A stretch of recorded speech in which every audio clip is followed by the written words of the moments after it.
पंडरिया विधानसभा से बीजेपी ने इस बार महिला प्रत्याशी भावना बोहरा को मैदान में उतारा है। ब्राह्मण परिवार से ताल्लुक रखने वाली भावना अपने क्षेत्र में जीत दर्ज करने के लिए मेहनत करती दिख रही हैं। भावना बोहरा से स्वराज एक्सप्रेस के संवाददाता स्वाति कौशिक ने खास बातचीत की। छत्तीसगढ़ के विधानसभा चुनाव में महज कुछ ही दिन बाकी है और इस वक्त पूरे प्रदेश में चुनावी दौरा चल रहा है। इस वक्त हम पहुंचे हैं पंडरिया विधानसभा में। बीजेपी की जाने मानी नेत्री बोहरा जी इस वक्त हमारे साथ।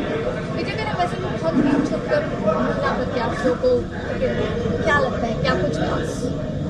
ऐसा नहीं बोल सकते कि बीजेपी ने गिन चुन कर महिला प्रत्याशियों को दिया है। बीजेपी हमेशा महिला सशक्तिकरण की बात करती है। निश्चित जो 33% आरक्षण की मैं बात करूं, मोदी जी की सरकार में ही वो चीज़ें आई हैं, तो निश्चित ही सब महिलाओं को भरपूर आशीर्वाद मिलता रहा हमेशा।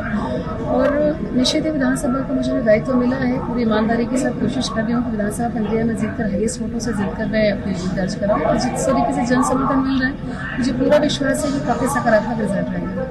आज हम देख रहे हैं कि आप सुबह से एकदम एक्टिवली आप इस वक्त तक लगभग हजारों लोगों से मिल चुकी हैं और इसके बाद भी आपका लगभग 33 गाँवों का दौरा है। तो कैसा क्या चुनावी रूटीन? पहले चरण में आपका विधानसभा कॉन्स्टिट्यूंसी जो है वो क्षेत्र जो है वो आ रहा है, तो कैसा क्या?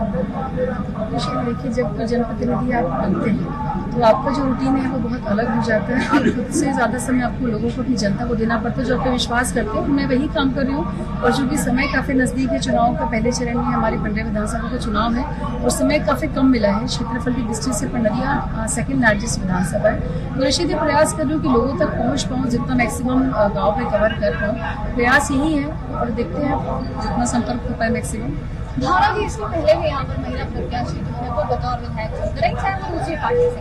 अब उसके बाद आपको मौका मिला, अगर आप देखिए, प्रत्याशी मुझे लगता है महिला प्रत्याशी होने की एक चीज़, एक बेनिफिट जो मुझे दिखता है कि आप लोगों तक उनकी फीलिंग्स को महिलाएं जिस तरीके से ज़्यादा समझती हैं, मुझे लगता है रिजल्ट ओरिएंटेड काम वो ज़्यादा कर सकती हैं। और पहले जो प्रत्याशी थी उनका क्या विजन था, क्या नहीं था, ये जनता देख चुकी पिछले 5 सालों में। और सवाल मेरा तो निश्चित ही मैंने अपने लिए कुछ रोड मैप बनाए हैं जो आने वाले 5 सालों में मुझे करना है कि मेरा पंडरिया जो 90 विधानसभा में कैसे मैं अपनी पंडरिया विधानसभा में आदर्श विधानसभा बना सकूँ।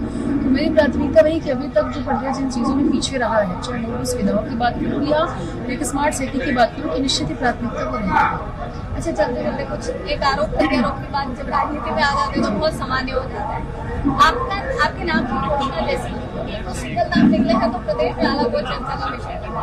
तो सिंगल नाम निकलने के साथ ही ये अलग चर्चा का विषय रहा। चूंकि आप नजदीकी हैं, उनके रिश्तेदार हैं, इसलिए आपको मौका दिया गया।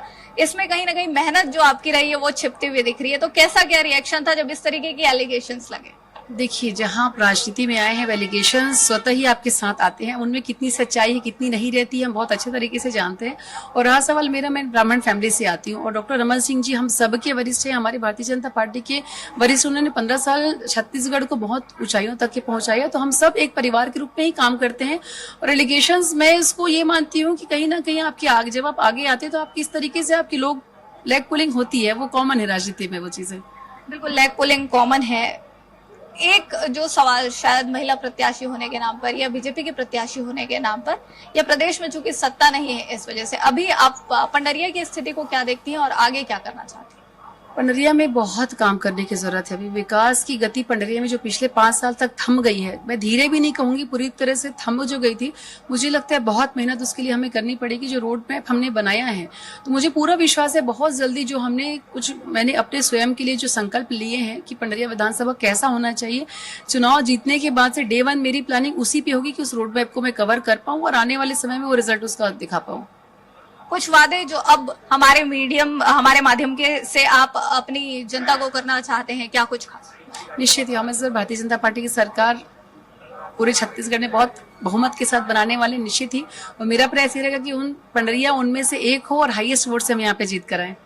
तो बिल्कुल, जिन विधानसभाओं में बीजेपी जीत कर आए उसमें से पंडरिया एक हो, ऐसा कहना है यहाँ की प्रत्याशी भावना बोहरा जी का। अब देखने वाली बात यही होगी कि रिजल्ट जब आएगा तो उसमें कौन कितने मतों से जीतेगा। कैमरा पर्सन भूपेन के साथ स्वाति कौशिक, स्वराज एक्सप्रेस के लिए रायपुर।